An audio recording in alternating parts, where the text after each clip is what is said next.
Okay, this week we're going to discuss Chapter 2, Forms of Contamination. We talked about it briefly in week 1 and week 2. So we're going to talk about biological, chemical, and physical contaminants. We broke those down last week, and we're going to talk about how to prevent them to contaminate your food. First of all, we talked about our food source. Make sure we purchase our food source from a reputable, reliable food source. Animals come from farms and they're USDA inspected. United States Department of Agriculture maintains the USA grade inspection. So hogs have to be slaughtered in a USDA inspected plant. The plant has to be certified. So you can't just take a hog on your farm, slaughter it, and serve it in a restaurant. You could take your hog from your farm, send it to a USDA inspected slaughterhouse. They can slaughter it and then send it back to you, and then you can process it in any form or matter that you want. But it has to be USDA inspected plant. So when the hogs are farmed, or beef or cattle or chicken are farmed, they need to be kept in a clean environment. So clean pastures, clean water. I gave you an example last week of how Chipotle Grill corporate served spinach throughout their national restaurant chain, and people got salmonella. And it took them months to figure out what caused the salmonella. And what they learned was that it was from the hogs that were above the farm, way above the spinach area. The water washed down into their vegetable growth, and the hogs were not cleaned or cared for properly, and they had salmonella, and that actually contaminated the spinach. So you have to make sure your food source is reliable, it's clean, you know where it's coming from, and it's USDA inspected. Okay. People can contaminate food also from not proper sanitation. Right now, we're going through a pandemic with COVID. All you're hearing on the news is wash your hands, sanitize, social distance, face covering to protect yourself and to protect others from you coughing, sneezing, and viruses that are cross-contaminated through the air. Okay. Biological contaminants are small microorganisms. We can't see them from the naked eye.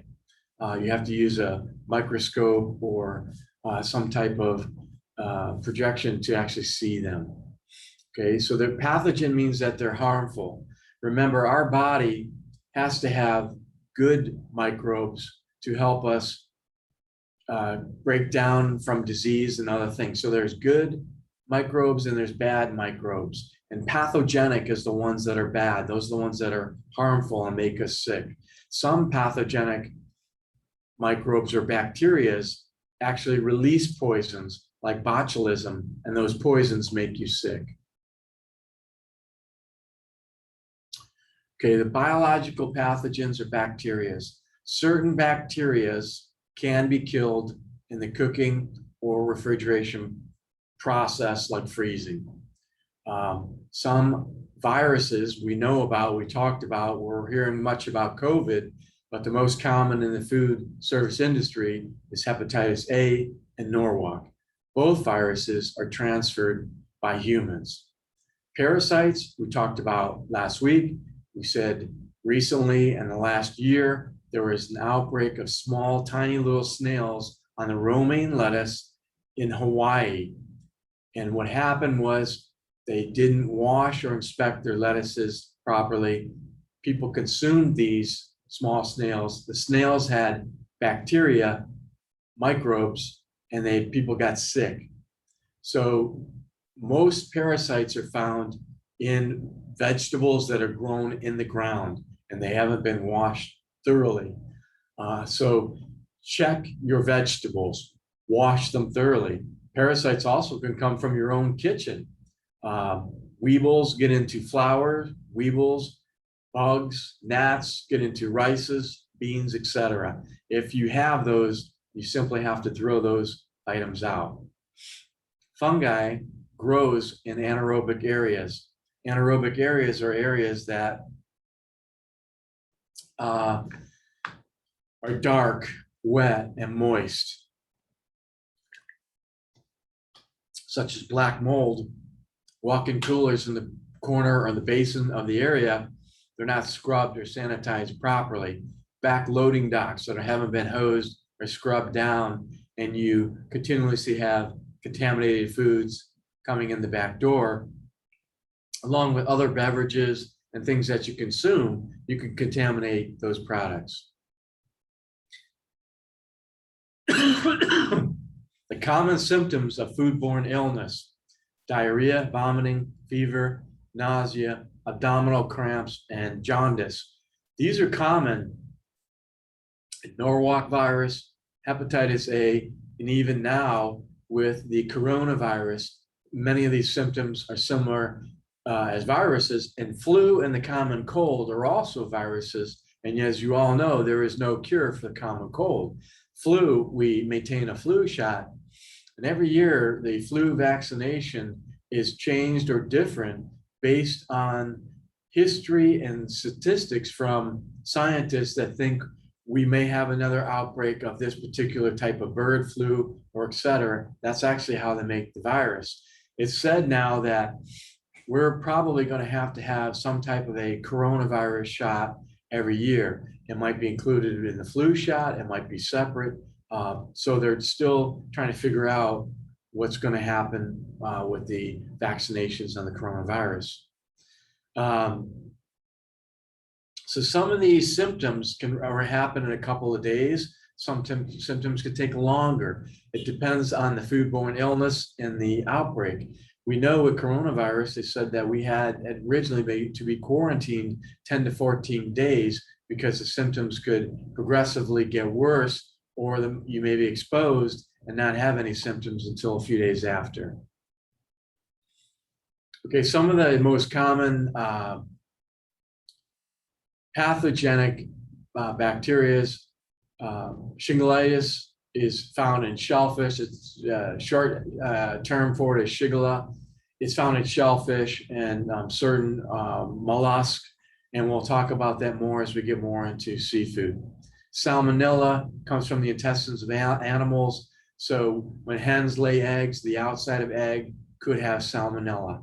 Chicken, many years ago, an experiment was done in grocery stores across America, and the stores that they inspected, they learned that 64% of the chicken had salmonella. Okay, there's different variants of salmonella, just as we know there's different variants of COVID. So there are more pathogenic types that have more virus load that can make you sicker than some certain types. The Shigella toxin, Shigella, is again from shellfish. There are also different types of E. coli, which come from the intestines of animals. When we talked about cows and beef, the reason why we no longer ask people what the temperature of how they want their hamburger cooked is because it takes 145 degrees to kill E. coli. Hamburgers have to be cooked medium to medium well. The outside surface of the meat could be contaminated with E. coli. Then when you go to grind the beef and you make your hamburgers, the E. coli is distributed throughout the ground beef. So that's why we've changed over the last 10 years the cooking method for E. coli. There was a couple outbreaks of E. coli in Atlanta when children ate hamburgers. A couple of the children actually got ill. There was also outbreaks where some pools didn't use enough chlorine or chemicals to kill E. coli, and some of the children's pool, and children's got the outbreak and became sick and ill, and a couple of the children actually perished from these bad outbreaks. Hepatitis A, we've talked about. Hepatitis is a liver disease. Hepa means liver, so it's a liver disease. And this liver, what happens is a virus that attacks your liver, and if it's not cured, your liver can malfunction. Norovirus is very similar. You have the same symptoms of the flu. Many of us have seen norovirus outbreaks on the cruise lines in the last 5 to 7 years, and it's been quite common. And it's transferred from people to people. It's killed by proper sanitation and cleaning thoroughly. Okay, again, most bacteria are found everywhere. There are good bacteria and bad bacteria. Most bacteria can't be seen or smelled or tasted. Remember, Fat Tom, oxygen, heat transfer, temperature, time, moisture, right? All of that is the acronym to Fat Tom. You have to study that and understand that for your ServSafe final exam. Critical control points, we talked about that time, temperature. So food, acid, temperature, time, oxygen, and moisture. All these are areas that help to grow pathogens and also can help to kill pathogens. So pathogenics start in your food source. Acids will kill food, or kill pathogens in food. So when we have sushi or sashimi, you notice in a lot of those recipe acids like lemon or lime are used. Okay. Oxygen is a perfect growth rate for pathogenic growth. Okay, so most bacteria need nutrients to survive. So our food sources, temperature control food. So we have to know where our foods come from. If it's a packaged food, we talked about packaged lasagnas, casseroles, such as Stouffer's, any of these type of ready-to-eat prepared meals have to be brought up to the proper and correct temperature. The directions are on the package. You bring it up to proper temperature. You use a probe, internal probe, to check that temperature. Acid. Bacteria grows food that has no acid. That's alkali. If you look at the chart of the study of acid, alkali is one end, acid is the other, neutral is in the middle. High acid breaks down or kills pathogen, but actually too much acid, you can taste it in the food and it becomes bitter or acidic and it's non-palatable. So your temperature grows rapidly in what we call the temperature danger zone. So anything in between the range of 40 and 135 degrees in the middle is the temperature danger zone. The perfect growth for bacteria is 70 to 90 degrees. And that means it's just boiling over with bacteria that's constantly reproducing and creating more bacteria. Bacteria need time to grow. So they continuously grow. The more bacteria spends in the temperature zone, the more it grows. So if you have a cream soup and you leave it outside, right now it's in the 90s, you leave it outside, it's going to grow very rapidly. So bacteria need oxygen. In oxygen, it helps to keep the bacteria alive and helps it to grow. Moisture, water. That's why when you see in many of these areas, the water is contaminated. In Grand Rapids, Michigan, many of us saw the stories in the last couple of years of how the water was contaminated. Many children got ill from different bacteria and lead in the water. So we rely on our water departments, local district, to take care of our water. Recently, many of you saw all of the algae in the water in Palm Beach County. So the water source was contaminated from Lake Okeechobee. Now, many of you may not know the water in Boynton Beach and Delray in that area actually comes from the cavern underneath the ground. So those water sources are different. So you have to watch the range of the bacteria in the water. Salmonella and E. coli thrive in water. Again, your Fat Tom, temperature.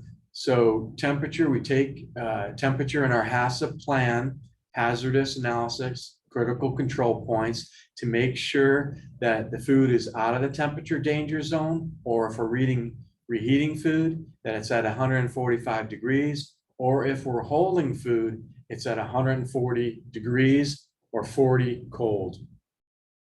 And we have to take measurements to determine how long that time is in that temperature range. The Food and Drug Administration identified 3 bacteria that cause severe illness: Salmonella, Shigella, which is E. coli, or Shigella toxin, which is E. coli. Okay, so you have the chart on your slides, ready to eat food and beverages. So when we handle the food, make sure we're washing our hands. We're working in a thorough sanitized, conditioned area, and we reheat the food properly. The outside of eggs will have bacteria. The inside of the yolk of an egg could be contaminated with bacteria. Egg white usually is not contaminated. So bacteria is linked with poultry, eggs, meat, and dairy products. These are highly potentially hazardous food. Okay, so it's caused from humans not washing their hands properly, and also from animals not being kept or cleaned in clean common farm areas, or washed thoroughly, or when it goes into slaughter, they're not bacteria contaminant or clean free. Shigella toxins are on the outside, E. coli of meat. So when we fabricate beef and we cut it and the meat has E. coli, it's on the outside. When you grind the meat, it thoroughly distributes that E. coli throughout the meat. That's why when we cook ground beef, we want to make sure that it's cooked to the correct internal temperature, 145 and above, so that the E. coli is killed throughout. Okay, viruses are carried by humans, and we've all seen all the media attention on the COVID virus. Okay, it needs a living host, so it needs a human, it needs an animal. We saw that dogs and cats were also getting the COVID virus. Viruses are not normally destroyed in the cooking process. Viruses, we keep them in check with good personal hygiene. But viruses are killed with chemicals, and that's what we're seeing.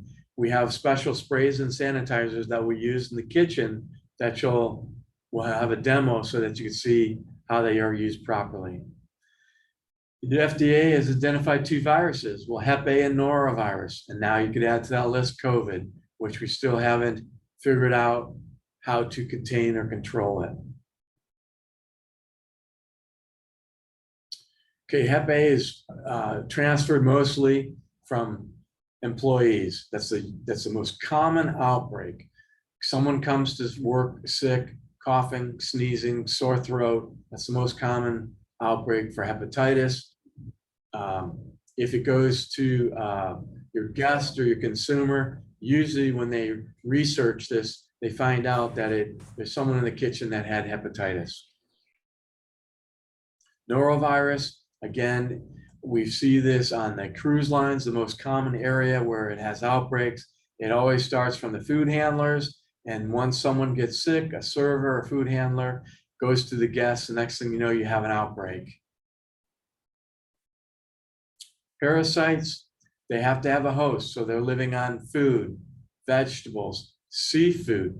Many of you may not have seen how swordfish, tuna are fabricated, but when you open them up and look at, before you eviscerate the fish, there might be worms and different things that are inside of the fish because they naturally eat on the ocean. Some of them eat lower water area, lower temperatures where there are more parasites. So the best way to prevent is to purchase from an approved reputable supplier. Follow your HACCP plan, hazardous analysis critical control point. Follow that through the production, the start from the menu, where the food is sourced, from the loading dock throughout production, maintaining temperatures, recording those temperatures. Yeast, molds, mushrooms can be contaminated. They could be going old. Your walk-in coolers could produce toxins. If the food is really contaminated in black mold, you want to discard them. Don't take any chances. Okay, we want to make sure we know where our origin of our mushrooms, where they're grown, origin of our seafood. We said that shellfish, we have to maintain the 90-day tag, and it has to be stored in a file or a drawer. We said seafood, there is no national inspector. So you could have seafood delivered to you locally from a local fisher person and use it in your restaurant. When I was in Hawaii, tuna was brought right to the back door and we purchased it. You have to cook it thoroughly. There is no USDA inspection for seafood. In Boston, they tried to get legal seafood many years ago to set up a seafood standard sanitation inspection process because legal seafood had the best handling method of seafood and the best HACCP plan, but they declined because they thought it would be a major undertaking for their corporation. So again, times vary with the illness. There are different lag phases in the illness. The symptoms we've all have had or known what these common symptoms are. Okay, chemical contaminants come from certain cookware in the kitchen. Aluminum can contaminate. That's why a lot of kitchens and restaurants have gone away from aluminum because it turns your food product gray. Also cross-contamination, polishes, machine lubricants, and pesticides. We said you want to make sure you store these all away from foods in production. Chemicals will get you sick. Okay, they'll make you very ill. So the best thing with chemical is use sourced vendors. Make sure the labels are kept on the boxes. The product is stored in labels, boxes, or labels on the shelf and kept in a separate supply cabinet other than your food sources. Prevention is don't clean surfaces during in a production area when you're mixing food or cutting, chopping. You clean before, you get rid of your food during production, and then you clean afterwards. Msds is a MSDS sheets are sheets that are to be kept in the kitchen. This is the manufacturer's direction of how to use the chemicals. Every kitchen should have a logbook in it. It's manufacturer's safety for chemicals. And this is mandatory. Make sure you guys know this for your ServSafe exam. Manufacturer's safety directions for the chemicals that are sourced. And it has to be in a book, available. We keep it in a red chain in a book in the back area. So if it gets into someone's eye or if they consume the product, you know exactly what the manufacturer says on how to flush the eye or to make someone nauseous so they can get rid of the chemical that they may have consumed.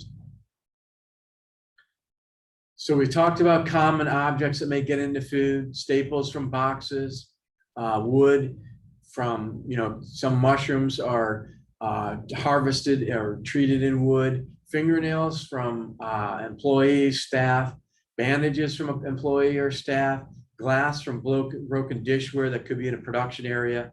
The only jewelry that you should be wearing in the kitchen is a wedding band. That's it, according to HACCP and the National Restaurant Association ServSafe guidelines. No neck jewelry or anything like that because it could get caught on machinery and choke you or drag you into that machinery. No wristbands or anything like that because the machinery, a mixer, could grab that wristband and pull your wrist or arm in and break your wrist or actually even really do severe damage to your joint.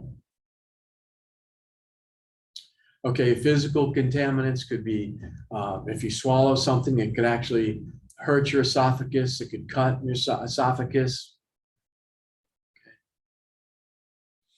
Okay, so in this area here, you notice on the activity, it says terrorist groups could contaminate our food. After 9/11, most of you weren't born at that time, but 9/11, I was a corporate chef for Campbell Soup Company, and our mushroom farms were in Canada. One of the biggest things that we started doing is we had to hire security companies to watch our farms. They didn't know how prevalent this terrorist attack would be outside of what happened in the airport or the air in the buildings in downtown New York, the Pentagon, Pennsylvania. Then he thought it could be even more than that. It could be contaminating our food source. So this means the farms, so wherever our food was sourced. So we actually had to hire security companies to watch over all of the crops and fields for Campbell that we used in all of our food products. Campbell's was not just a soup company. Campbell's Food does prepared and manufactured foods like Stouffer's Corporation that are used in food service and hospitality industry. You might have a disgruntled staff member that gets mad and put dirt, a rock, or some type of something into a product. You might have vendors that, you know, during their shipping of a product, the food could be contaminated. In New England, we had a major outbreak many years ago, and many restaurants chains had outbreaks of Salmonella, and they couldn't figure out what was wrong. Well, they found out that Swift Independent Packers trailers on their trucks were all contaminated with Salmonella. They weren't sanitizing and cleaning their trailers thoroughly when they were distributing food. Make sure you follow the FDA guidelines. Assure, the acronym is ALERT. Make sure you safe sources, monitor the security of the facility, know who's in your facility, report any information to Food Defense Accessible, develop a plan for responsibility for any suspicious activities. Okay, and foodborne illness, we said it's 2 or more people, but you want to make sure that it's actually a foodborne illness. Many people, and you're going to learn this as managers or supervisors, drank too much, they call in the next day and say they got sick. You really have to investigate. If it's 2 or more, that means you're going to call more than 2 people. You're going to call everyone that ate the same dish or the same food product to make sure that it's actually contaminated. Then you would call your local authorities, discuss it with them, and see if it actually is a foodborne illness. And then you follow their directions, and they will tell you what the next steps are. So to summarize, you gather the information, you notarize the authorities, and then anything that you have identified that's the source, you separate it for the authorities to review. I mean, that means you take large quantities, you can throw out as much as you want, but you save a small amount for them to resources, because they take it back to laboratories and check to make sure that this is the actual source of the contaminant, and document. If staff are ill in this outbreak, you identify the staff, just like in COVID, where we've had our COVID protocol. You have to let someone know, they contact the right authorities, and then they follow the proper protocol. In our food service industry today, on all of our menus, we make sure we write menu items that meet the demands of people that have allergens. Food allergens such as fish, shellfish, peanuts, even bread and wheat allergies. Okay, so we'll talk more when we get into our nutrition about the different allergies that are available. Okay, check labels for food allergens. The law today is to list any food allergens on your menus. When we do large buffets or events, what we do is on the menu, we'll have a separate printed menu for guests to look at. When we did the luau, we served 3,000 people 4 times a week. I had menus with all of the ingredients, all of the potentially allergenic food. And if someone said they had allergies, we would go to that table and hand them a copy of the menu and the breakdown of the recipes, so that they could see on the buffet what they were able to eat and what they could not eat. Okay, what we don't want to do is cross-contact foods. We'll discuss that more when we get into our kitchen labs. Okay, cross-contamination is the same thing as cross-connect. Okay,